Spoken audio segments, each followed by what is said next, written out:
প্রিয় দর্শক, গত কদিন ধরেই আমি অন্তর্বর্তীকালীন সরকারের যে 133টা অধ্যাদেশ ছিল সেগুলো কিভাবে কোনটা কোনটা আইনে পরিণত হলো সেই বিষয়গুলো নিয়ে একটু কথা বলেছিলাম, এবং কোনগুলো আইনে পরিণত হলো, কোনগুলো হলো না, কেন হলো না, এগুলো নিয়েও টুকটাক আলোচনা করেছিলাম।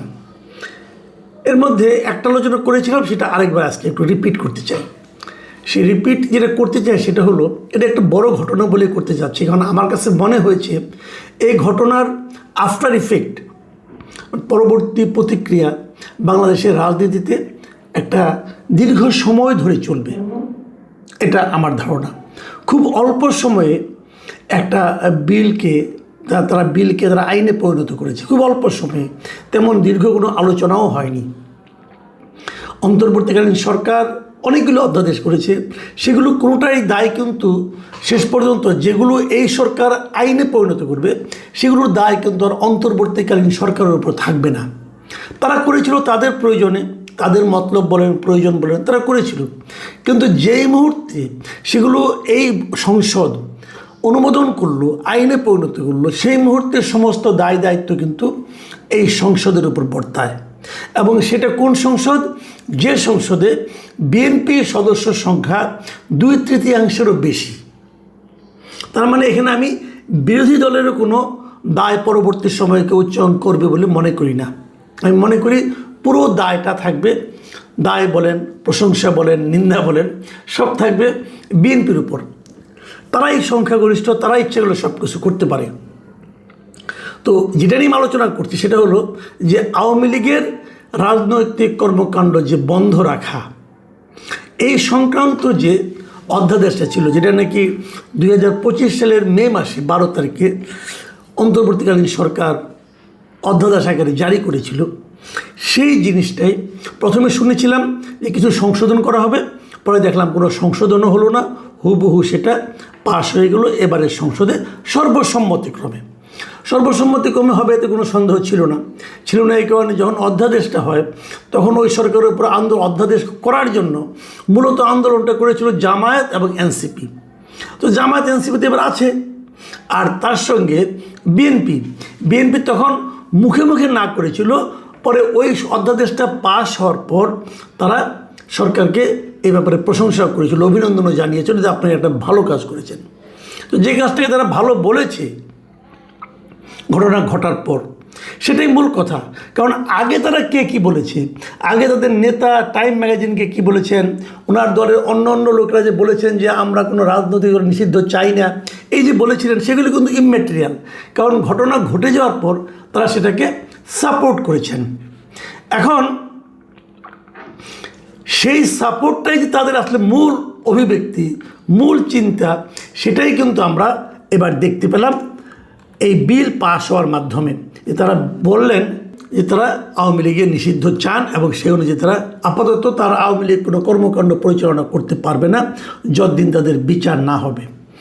এই হলো বেসিক ঘটনা। আমি এটার প্রতিক্রিয়াটা কী হতে পারে সেটা নিয়ে একটু কিঞ্চিত আলাপ করতে চাই। দেখুন, বাংলাদেশের ইতিহাসে রাজনৈতিক দল নিষিদ্ধের ঘটনা কতবার ঘটেছিল? খুব বেশিবার কি ঘটেছিল? প্রথম একবার ঘটেছিল বঙ্গবন্ধু শেখ মুজিব স্বাধীন হওয়ার পর। প্রথম আমাদের সংবিধানে একটা ঘটনা ঘটানো হয়েছিল, সংবিধানে বলা হয়েছিল যে ধর্মভিত্তিক রাজনৈতিক দল নিষিদ্ধ করা হয়েছিল, এবং ওই ধর্মভিত্তিক রাজনৈতিক দল নিষিদ্ধ করার কারণে অটোমেটিক্যালি বাংলাদেশের বেশ কয়েকটা রাজনৈতিক দল নিষিদ্ধ হয়ে গিয়েছিল। সেগুলো হলো জামাতে ইসলাম, তোর মুসলিম লীগও ধর্মভিত্তিক রাজনৈতিক দল করতো, নিজামে ইসলাম, পিডিপি, এই নুরুল আমিন ছিল একজন ব্যক্তি, ওনার দল, এইগুলি কিন্তু অটোমেটিক্যালি নিষিদ্ধ হয়ে গিয়েছিল প্রথমবার। তারপরে নিষিদ্ধ করলো দ্বিতীয়বার করলো বঙ্গবন্ধু শেখ মুজিবুর রহমান নিজে।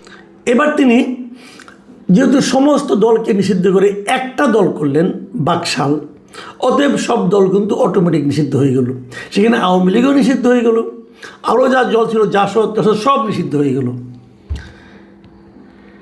এই নিষিদ্ধ দলগুলোকে আওয়ামী লীগ, এই জন্য কিন্তু আওয়ামী লীগকে বলা হয় যে রাজনৈতিক দল নিষিদ্ধ করার ইতিহাস প্রথম আওয়ামী লীগ চালু করেছিল। কথা সত্য, কিন্তু ইন্টারেস্টিং হলো আওয়ামী লীগ সেবার আওয়ামী লীগকেও নিষিদ্ধ করেছিল, মাথায় রাখবেন।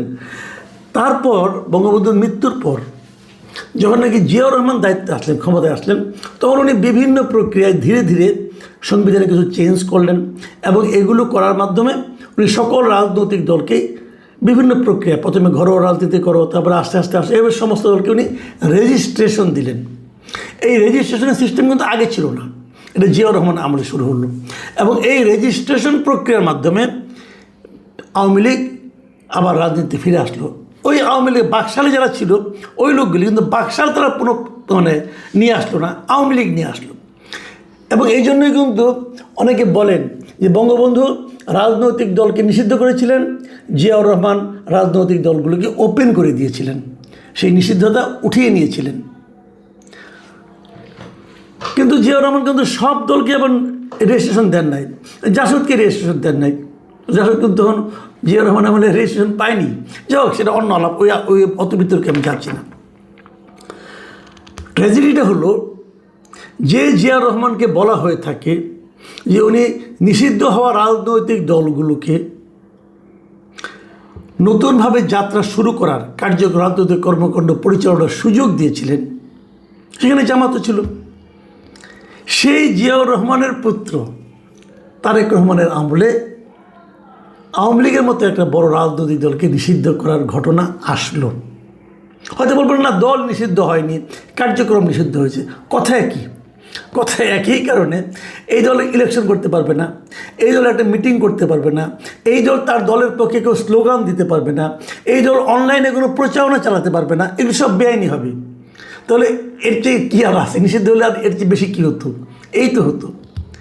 এটা হলো ট্র্যাজেডি। হয় ইতিহাসে এরকম হয় কিন্তু, যে পরবর্তী প্রজন্ম সেটা আরও কী করে। আমরা ভেবেছিলাম উনি দীর্ঘদিন লন্ডনে থেকে এসেছেন, আমি ওনার কাছ থেকে পার্সোনালি বলি, আমি ওনার কাছ থেকে এই জিনিসটা আশা করিনি। আমার কাছে মনে হয়েছিল বহুদলীয় গণতন্ত্রের যে সৌন্দর্য, এটা উনি দেখে এসেছেন এবং সেটা উনি এখানে প্রয়োগ করবেন। কিন্তু আমার কাছে মনে হচ্ছে যে তার দলের যে প্রতিহিংসাপরায়ণ নেতৃত্ব যেটা আছে, সেই নেতৃত্ব ওনাকে প্রভাবিত করতে সক্ষম হয়েছেন। উনি ওনার ওইখান থেকে শিখে আসা শিক্ষা দ্বারা ওনার নেতৃত্বকে প্রভাবিত করতে পারেননি, উল্টোটা হয়েছে। এখন এই উল্টো রথ কতদিন চলে আমি জানি না, দেখা যাক। অথবা এমনও হতে পারে উনি যে জিনিসটা আমাদের কাছে প্রকাশ করেছেন ওইটা আসলে ওনার আসল চেহারা না, ওই আগের চেহারাটাই আসল চেহারা, আমরা জানি না। কিন্তু আমি এটাকে ভালোভাবে নেইনি। কারণ আপনি বলবেন যে আমি হয়তো আওয়ামী লীগের দালাল হতে পারি, বলতে পারবেন যে ফ্যাসিবাদের দালাল। ভাই এগুলো কিছুই না। আমি যেটা চাই, আমি চাই একটা রাজনৈতিক দল যদি কোনো অন্যায় করে তার শাস্তি দেবে জনগণ। আপনি জনগণের উপর ছেড়ে দেন। আমি দেখলাম আজকে রিজভী আহমেদ বলতেছেন যে আওয়ামী লীগকে নিষিদ্ধ করার মাধ্যমে জনমতের প্রতিফলন ঘটেছে। তো জনমতের প্রতিফলন ঘটানোর দায়িত্ব আপনি নিয়েছেন কেন? ওটা জনমতকে করতে দেন। আপনারা জনগণের কাছে গিয়ে এই এজেন্ডা নিয়ে গিয়েছিলেন? আপনাদের যে নির্বাচনী ইশতেহার ছিল সেখানে কোথাও আপনারা বলেছিলেন যে আপনারা নির্বাচিত হলে আওয়ামী লীগকে নিষিদ্ধ করবেন? বলেছিলেন? বলেননি।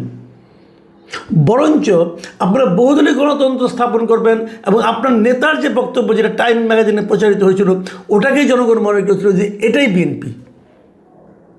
কাজে জনমতের প্রতিফলন তো আপনারা ঘটাননি। এই যে আপনার 2/3 আসন পেয়েছেন, আপনারা কি নির্বাচন আগে বলেছেন যে আমরা নির্বাচিত হলে আমাদের 2/3 যদি আপনারা সমর্থন দেন আমরা যে আওয়ামী লীগকে নিষিদ্ধ করব? বলেননি তো আপনারা। তাহলে এটা করার মাধ্যমে আপনি কী অর্জন করলেন? অনেকে বলেন যে নানা কারণ হতে পারে। ওনারা মনে করেন যে আওয়ামী লীগ 2/3 সংখ্যাগরিষ্ঠতা পাইছে, এখন তারা খুব একটা নির্ঝঞ্ঝাটভাবে খুব কোনো ধরনের চ্যালেঞ্জ ছাড়া তারা একটা ক্ষমতা উপভোগ করছে। এবং এই সময় যদি আওয়ামী লীগ ব্যাক করে তাহলে তো তার সামনে একটা বড় একটা চ্যালেঞ্জ হয়ে যাবে। সেই চ্যালেঞ্জটা যাতে না আসে এই জন্য তাদেরকে নিষিদ্ধ করে দিয়েছে। বাট আমি মনে করি এই যুক্তিটা টিকবে না। এই কারণে আওয়ামী লীগকে আপনি আসতে দিচ্ছেন না, কিন্তু আওয়ামী লীগের যে ভোটগুলো আছে সেগুলো কী হবে? আপনারা কি মনে করেন যে এই ঘটনার পরও এই লোকগুলো আপনাদেরকে ভালোবেসে ভোট দেবে? এটা ভাবেন আপনারা? আবার দেখুন বাংলাদেশের রাজনৈতিক ইতিহাস কি, এটা অবশ্য অতটা জোরালো যুক্তি না, কিন্তু তবু একটু বলি। সেই যুক্তিটা হলো যে বাংলাদেশে কিন্তু আমরা দেখেছি যে প্রতিবার যদি নির্বাচনটা অবাধ এবং সুষ্ঠু হয় তাহলে ক্ষমতাসীন দল নির্বাচনে বিজয়ী হয় না। এটা আমরা দেখেছি, 91 সাল থেকে দেখে আসছি। আগামী নির্বাচন যদি অবাধ এবং সুষ্ঠু হয় তাহলে ওই ফর্মুলাতে সম্ভাবনা থাকে একটা যে বিএনপি ক্ষমতায় আসতে পারবে না, অন্য কোনো দল আসবে। আওয়ামী লীগ তো নাই, তাহলে কে আসবে? জামাতে ইসলাম আসবে। জামাতে ইসলামের মতো একটা দল যদি ক্ষমতায় আসে, বিএনপি কী অবস্থা হতে পারে? আমি বিএনপিকে একবার খালি চিন্তা করতে বলি। আপনারা ভাবুন, যদি আওয়ামী লীগ ক্ষমতায় আসে অথবা যদি জামাত ক্ষমতায় আসে, আপনার জন্য কোনটা বেশি স্বস্তিকর হবে? ভেবে নিন, সমাধান আপনারা পাবেন, কোনো সমস্যা নাই। আবার আরেকটা ফর্মুলা আছে, আরেকটা অপিনিয়ন কিন্তু আছে। এই অপিনিয়নটা হলো যে বোধ করি বিএনপি একটু ভয় পেয়ে গিয়েছে। ভয়টা কিসের? ভয়টা হলো যে যদি তারা আওয়ামী লীগকে ছাড় দেয়, আওয়ামী লীগকে যদি এবার না করে, এবার তারা নিষিদ্ধ না করে, এই অধ্যাদেশটা যদি তারা বাতিল করে দিত, তাহলে জামাত এবং এনসিপি তারা বিএনপির বিরুদ্ধে একটা আন্দোলন গড়ে তুলত। বলতো তারা, তারা বলে না যে আওয়ামী লীগ বিএনপি কি একই সাপের একই বিষ, দুই সাপের একই বিষ, বলে না কে জিনিস? ওই জিনিসটা কিন্তু হতো। এই ব্যাপারটাকে বিএনপি ভয় পেয়েছে। ভয় পেয়ে তারা আওয়ামী লীগকে নিষিদ্ধ করেনি, হয়তো পরবর্তী সময়ে সুবিধাজনক কোনো এক সময় আবার এটা তারা উঠিয়ে নেবে, এরকম একটা অপিনিয়ন কিন্তু আছে। যদি এটা হয়, সেটাকেও আমি খুব একটা গ্রহণযোগ্য মনে করি না। এই একই ফর্মুলায় তারা কিন্তু নির্বাচনের আগে ওই যখন হলো, সংস্কার হলো, সনদ হলো, তারপর হ্যাঁ ভোট না ভোট হলো, তারা কিন্তু ইচ্ছার বিরুদ্ধে এমন অনেক কাজ করেছে যার জন্য তাদের এখন কথা শুনতে হচ্ছে।